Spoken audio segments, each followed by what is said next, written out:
अस्सलाम वालेकुम जी, कैसे हैं आप सब। अल्लाह पाक आप सबको अपने हिफ्ज़-ओ-मान में रखे, सेहत तंदुरुस्ती के साथ।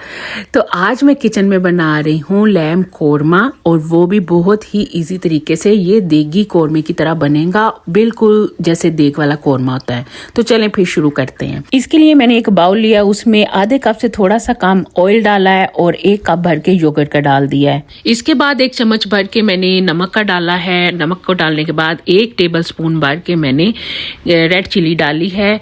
फिर 1 स्पून जो है वो टेबल स्पून भर के मैंने सूखा धनिया डाला है। सूखा धनिया डालने के बाद मैंने 2 चम्मच जो है ना वो भर के जिंजर और गार्लिक का पेस्ट डाला है। नमक और चिली आप अपने हिसाब से कम ज्यादा कर सकते हैं। इसके बाद फिर मैंने ये थोड़े से ड्राई खड़े मसाले डाले हैं, जिसमें है 5-6 क्लोव्स थे, 1 दालचीनी का दाना था, 1 जो मोटी काली इलायची थी और 3-4 छोटी ग्रीन इलायचियां थी, और साथ में 2 जो है वो करी पत्ता भी डाल दिए।